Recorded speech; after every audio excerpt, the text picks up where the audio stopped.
Gustong-gusto kita.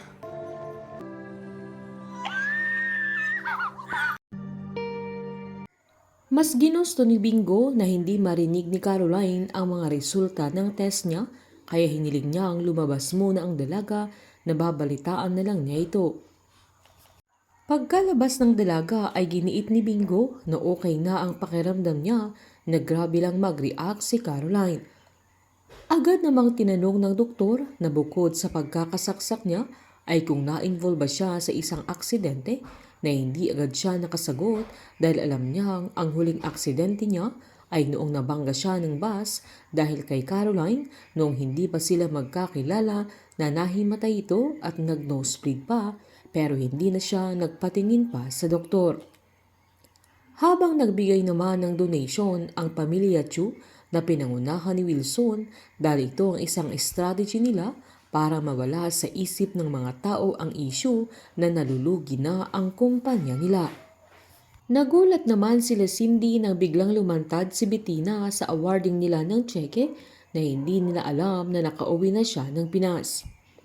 Nang tumawag naman si Munchin kay Caroline ay pinasigurado ng dalaga na okay na si Bingo at uuwi na din sila, lalo't hindi nila alam na tinakbo nila sa ospital si Bingo dahil night duty ang papi niya sa trabaho, na maging si Lola Nene ay hindi na inabala pa ni Caroline. Nakita ng dalaga na pain reliever at antibiotics ang reseta ng doktor kay Bingo, na hindi niya alam na mainiinda pa ang binata, pero tinago na nila sa kanya dahil ayaw ni Bingo na maging pabigat na siya sa kanya. Agad sinabi ni Bingo na wala na siyang lagnat at okay na ang pakiramdam niya, kaya pwede na siyang magpahinga sa bahay nila, na agad namang naniwala si Caroline. Nagtaka naman si Bettina nang hindi umiinom si Irene nang abutan niya ito ng alak, na hindi naman maamin ng dalaga na tinigil niya muna dahil parang buntis siya. Agad sinabi ni Bettina sa kapatid niya na kailangan na niyang umalis sa resto ng antikate nila dahil kailangan na niya itong tulungan para makuha niya ang pagiging CEO ng kumpanya nila. Agad namang umangal sa Irene at giniit niyang siya na lang ang natitirang Chu na deserving sa position nila dahil na-involve sila ni Charles Stone at Carlo sa isang iskandalo.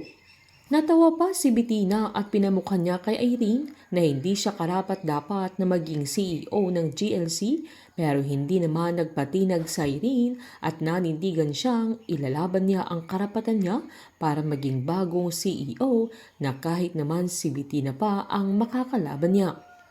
Giniit naman ni Bettina na gagawin niya ang lahat para siya ang mapili sa posisyon na yun, na kahit hindi siya tulungan ni Irene. Habang pinuntahan naman ni Caroline sa bahay nila Bingo, pero nakita siya nila Tara at Berna, kaya pinigilan muna nila itong makapasok dahil magtatapat na si Boji ng pagmamahal niya kay Bingo. Nang sumilip si Caroline sa may pintuan ay nakita niyang may hawak si Boji na bulaklak na ibibigay niya kay Bingo, sabay hinawakan pa niya ang mga kamay nito at pinagtapat niyang mahal na mahal niya si Bingo, na hindi naman makaimik ang binata, maging sila Lola Nene at Munching. Magkababata silang magkakaibigan at halatang nagkakagusto si Boji kay Bingo, pero hindi niya maantay na ligawan siya nito.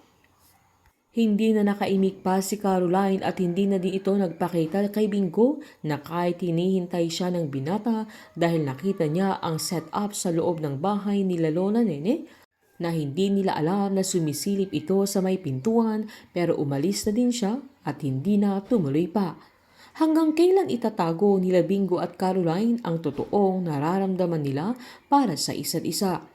Painit ng painit ang mga tagpo, sabay-sabay po nating subaybayan ang advance episode ng Can't Buy Me Love dito po sa aking channel. Patuloy lamang pong manood at mag-subscribe para ma-update po kayo sa mga susunod na episode. Marami pong salamat.